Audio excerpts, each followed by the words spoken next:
Alan from both sides of the pond on Tuesday, May the 16th, 2023. And we are currently on US 212 in Montana. It's a little shortcut. Takes out a big chunk of 90, takes about 80 miles. And I'm heading to Oregon, Albany, Oregon, with a load of stuff. Not telling you what it is, because it's a secret. How about that? So, it is DOT Blitz Week. And if you're watching this, and you're watching it on the 16th, 17th or 18th, make sure that your logs are up to date and completed fully. Tyres are good, brakes are good, all your lights are working. The subjects of the DOT Blitz Week this year, or what they're concentrating on, are load securement and your ABS system. So pay particular attention. If your ABS light is on your trailer, don't just cut the wire or disconnect the bulb. Pull into a TA or your local terminal and get it fixed, because that's what they're looking at. Don't give the DOT money that you don't have to. Make sure you're doing your pre-trips and they are on your time, at least 15 minutes, your post-trips, and you should be good. So far I haven't been stopped, but I haven't passed a way station today. I've been through 3 states so far this morning. We started in South Dakota, we were in Wyoming for about 10 minutes, and now we're in Montana, like I said.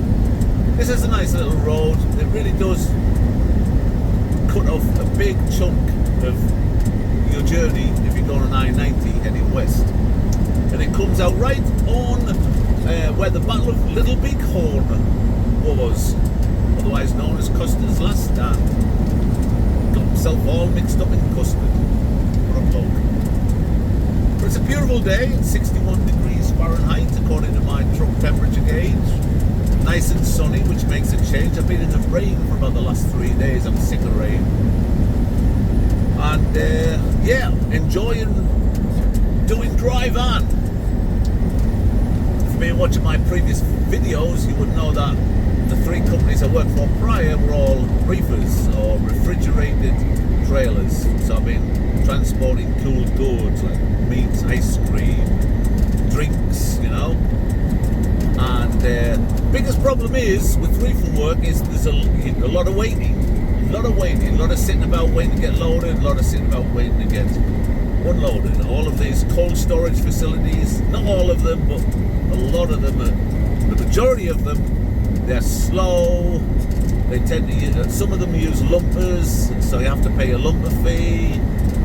Lumpers are the people who load and unload your vehicle. They lump the stuff off and they lump the stuff on. And if you come across them, especially if it's capstone, if you watch my previous videos, if you see capstone in a facility, then you know you're in for a long wait. With dry van, it's really quick. The loads are more interesting. The places I go to get unloaded and loaded are more interesting, and they're usually quick turnaround times. Now I get the occasional load that goes to Walmart, and obviously you go to Walmart, you've got to be there at least 2 hours. Usually a lot longer, but you can guarantee at least 2 hours. If you get out in 3, you're happier than Walmart.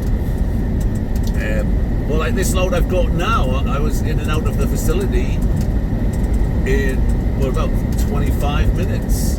I had a load last week. It took them 15 minutes to load it. I drove it to the location.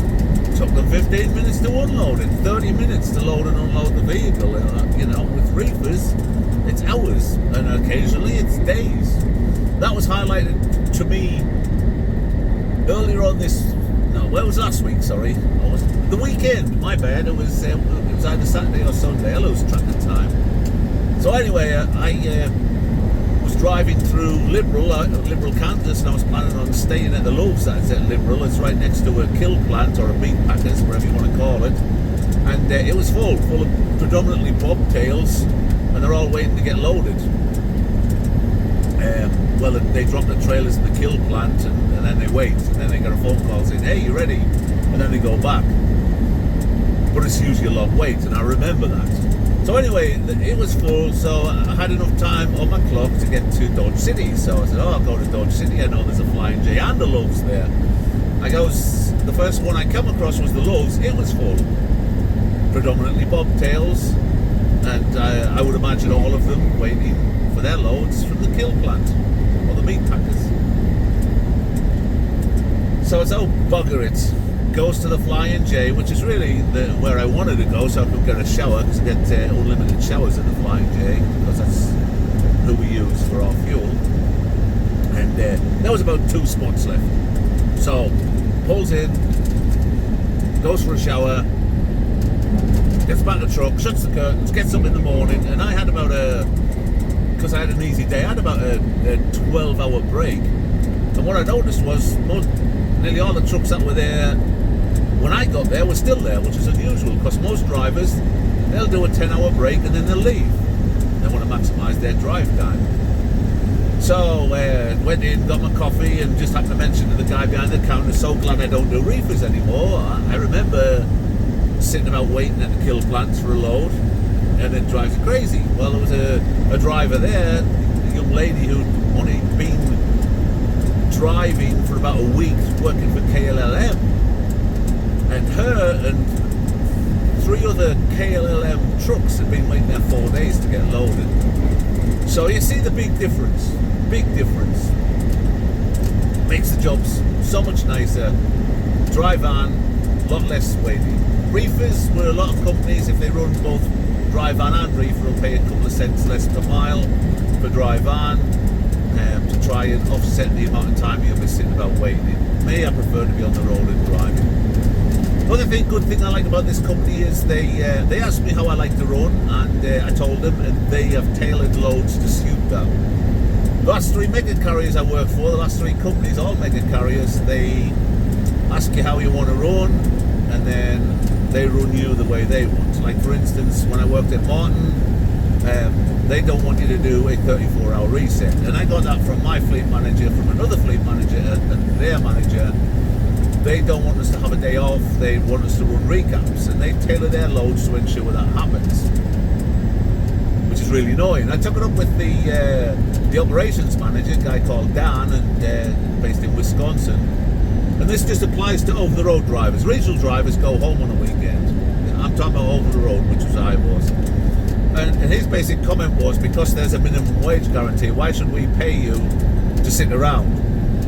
My point being that, what's the difference if I do 70 hours of driving over 7 days and take the day off, or do 70 hours worth of driving for you over 8 days? What's the difference to you? You're still getting 70 hours worth of driving out of me. Well, it's not actually 70, because, there's time for pre-trips and post-trips and loading and unloading, but whatever. And he couldn't answer that one. But to denigrate me for actually wanting a day off occasionally, I mean, I've been working 6 weeks. I'd be on the road for 6 weeks without a day off, and he's running me down because I want to have a day off. And it's like, well, yeah, I guess it's not like you have days off, but yes, hold on a minute, they do. They have 2 days off a week. So most mega carriers are like that. They'll ask you how you want to run occasionally, but they never run you how you want to run. They won't run you how they want to run. And with Martin, like I say, if you're over the road, they don't want you taking days off. And the 34-hour reset, it really does recharge your batteries and revitalise you. It really does. Gives you the chance just to kick back, lay around, watch a few videos, tidy your truck up, maybe vacuum, do a bit of surface cleaning, clean your wheels, wherever, just not driving. And it really does set you up for the rest of the week. So I'm loving this new company. They're giving me good miles, they run me the way I want. None of the loads I'm getting are less than 1,000 miles. And it's great. So far it's great. The money's good as well. Nice new truck. Everything's going good. I'm enjoying driving in roads like this. Little to no traffic. It is awesome. Beautiful scenery. Things coming better. And to cap it off, today, the lady And the Flying J gave me my coffee for free. She says you can have it for free. So, what could be better than a free cup of coffee? Tommy agrees. Tommy agrees, even though he's fast asleep on the floor here, or a little bit on the floor for a pleasant soul. I thought he'd like to sit on the passenger seat and look out, but he prefers it on the floor. So I bought a bed the other day from Walmart so he can lie, because he was lying on the rubber mats, and I was like, oh, guy. Tommy, by the way, is my dog. I've got a miniature schnauzer with me now, and yeah, so he's fast asleep. But that's it. That's all I've got to say. Both sides of the pond. Have a great day, and don't forget, it's Blitz Week. Get those things taken care of. Make sure your logs are up to date. Make sure your truck is tipped up. Oh, a little bit of advice as well. If you get the opportunity, go through a truck wash. Clean that truck. The DOT are less likely to pull you if your truck's all nice and clean and shining. Now mine's not, unfortunately. I can't find anywhere to get it washed, but the idea being is that, you know, if you don't take care of the exterior of the truck, then you probably don't take care of the brakes, you probably don't take care of the tyres, you probably don't, you know, do your logs properly. You're a lazy motherfucker. So yeah, clean your truck. It'll help you to get the bypass from the DOT blitz. Alan, both sides of the pond. Hit the subscribe and the like buttons down below. It really does help. I would thank you very much. Have a great day. Bye-bye.